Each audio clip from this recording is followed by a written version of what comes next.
What's up, truth seekers? Before we dive deep into one of history's greatest mysteries, do me a solid and hit that subscribe button. Give this video a like and share it with anyone who loves a good puzzle. It really helps the channel out. Alright, let's get into it. The 10 Plagues of Egypt. We all know the story from the book of Exodus. God unleashes 10 catastrophic plagues upon Egypt to convince the Pharaoh to free the Israelites. We're talking rivers of blood, swarms of frogs, locusts, darkness.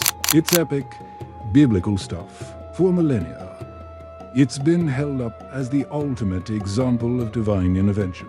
But what if I told you there might be a scientific explanation for it all?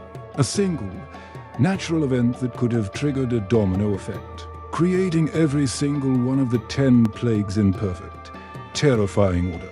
It all starts with a change in the climate. Imagine this: a period of intense heat and drought hits the region. This isn't just speculation. Paleoclimatologists have found evidence of abrupt climate change in the eastern Mediterranean around the time the plagues were said to have occurred, roughly 3,000 years ago. So, plague number 1. The Nile turns to blood.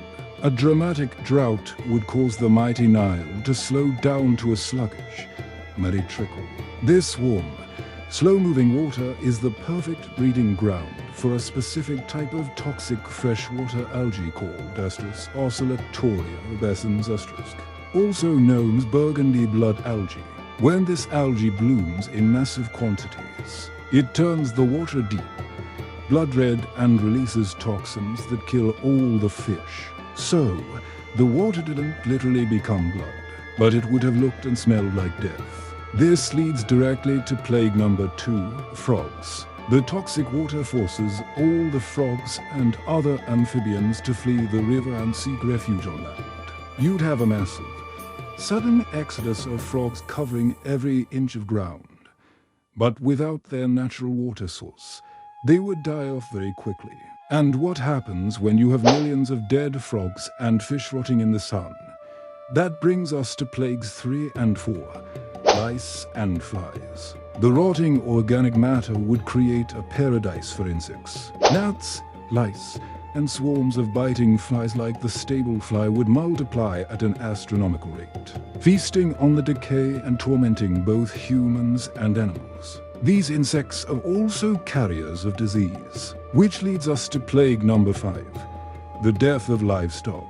The bites from these swarming insects could have easily spread bacterial diseases like African horse sickness and blue tongue virus, which are deadly to livestock but don't typically affect humans. This would explain why the Egyptian cattle died, while the Israelites' animals were spared. Perhaps their herds were kept in a different, less affected grazing area. Next up, plague 6, boils. Those same biting flies that killed the livestock could have transmitted a bacterial infection called glanders to the human population. In humans, glanders can cause nasty, painful skin ulcers and boils. It's a disease that jumps from animals to people. Now for the big ones. Plague 7, fiery hail. Think about this. Not too far from Egypt, on the Greek island of Santorini, there was a volcano called Thera. Around this time, Thera erupted in one of the most powerful explosions in human history. The volcanic ash thrown into the atmosphere could have easily mixed with storm clouds of Egypt, creating a bizarre and terrifying form of dirty hail, a storm of ice and volcanic rock falling from the sky.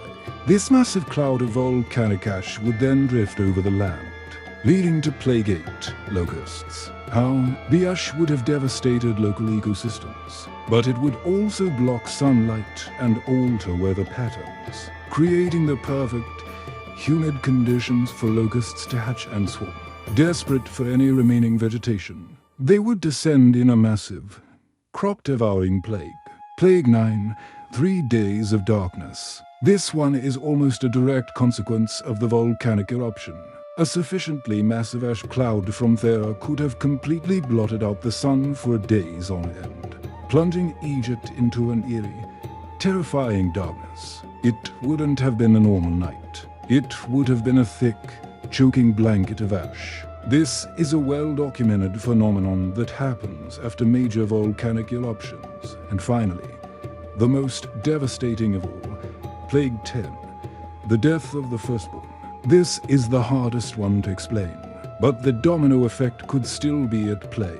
After the darkness, the locusts and the hail destroyed the crops. Any remaining grain stored in silos would have been priceless. This grain, now damp from the humidity and potentially contaminated with mold or locust droppings, would have been a breeding ground for deadly mycotoxins. In ancient Egyptian culture, the firstborn son often received double portions of food. By eating more of this contaminated grain, they would have been the most likely to ingest a fatal dose of the poison, leading to their tragic and sudden deaths overnight. So, was it God's wrath or a chain reaction started by climate change and a volcanic eruption? The science provides a compelling, step-by-step theory for how it all could have happened naturally. It doesn't take away from the power of the story, but it does give us a fascinating new lens through which to view it. What do you think?